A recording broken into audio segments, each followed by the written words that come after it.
Bienvenidos un día más al resumen del conflicto de los siglos. El tema de hoy, la Biblia y la Revolución Francesa. El papado y la Revolución Francesa quisieron acabar con la Biblia y con sus seguidores, pero la palabra de Dios permanece para siempre. Durante siglos Francia estuvo rechazando la luz de la verdad que Dios insistió en hacerles llegar mediante los reformadores.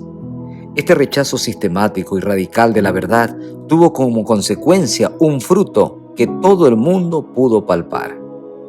En un país en el que el papado había tenido éxito en ocultar la Biblia, era normal que tarde o temprano se desarrollaran las escenas que caracterizaron a la revolución. Elena G. de White hace referencia a la profecía apocalíptica a la que advertía precisamente de lo que ocurrió en Francia.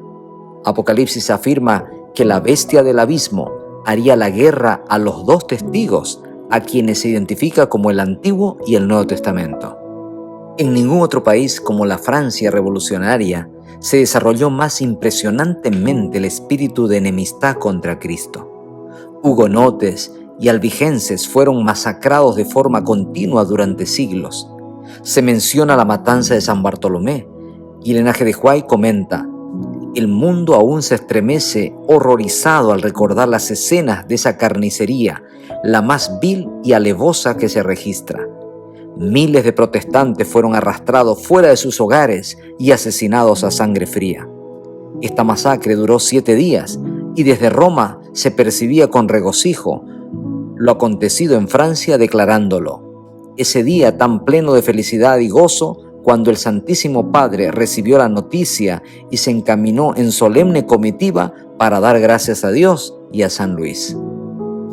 Poco sabía el pontífice lo que estaba por llegar a los religiosos católicos en Francia.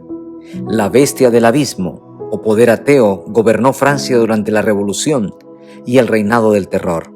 El culto a Dios fue abolido por la Asamblea Nacional. Se quemaban las Biblias públicamente y se hacían burlas de todo lo que tuviera que ver con la fe cristiana. Se prohibió todo culto religioso y se exaltó a la diosa Razón como la única digna de ser adorada. El papismo, dice Elena G. de White, había principado la obra que el ateísmo se encargaría de concluirla. El espíritu de libertad acompaña a la Biblia, pero desde Roma se había insistido en envenenar la mente de los reyes contra la Reforma. Se valoraba la ignorancia, el vicio y la superstición por encima de los valores cristianos. La codicia y el libertinaje de los nobles, el abuso hacia las clases trabajadoras y el odio de las clases bajas hacia las clases altas convertían en Francia en una bomba a punto de estallar. El pueblo francés dirigió su odio hacia el romanismo y el sacerdocio, considerándolos cómplices de su opresión.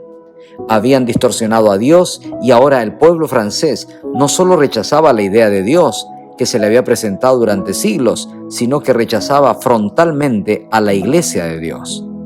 Los oprimidos se convirtieron en opresores, y donde el pasado se había levantado hogueras para acabar con las vidas de los reformadores, ahora se levantaban guillotinas para acabar con la vida del rey, del clero y de los nobles.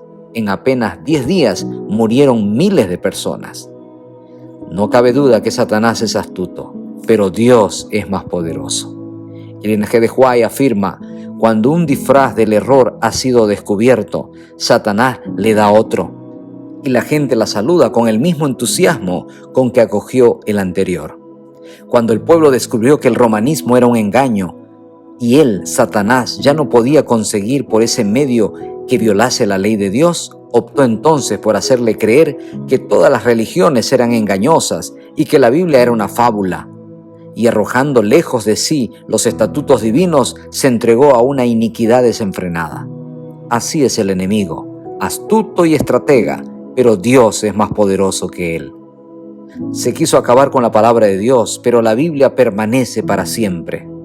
Así lo podemos leer en las últimas palabras del capítulo, cuando Elena G. de White escribe sobre el incrédulo Voltaire, que dijo con arrogancia en cierta ocasión: estoy cansado de oír de continuo que 12 hombres establecieron la religión cristiana. Yo he de probar que un solo hombre basta para destruirla. Han transcurrido varias generaciones desde que Voltaire murió y millones de hombres han secundado su obra de propaganda contra la Biblia. Pero lejos de agotarse la circulación del precioso libro, allí donde habían 100 ejemplares en tiempos de Voltaire, hay 10.000 hoy día, por no decir 100.000. La palabra de Dios permanecerá para siempre, porque no es solo un libro, es la revelación de la voluntad del Altísimo, para quienes quieren aceptarla, valorarla y sobre todo vivirla.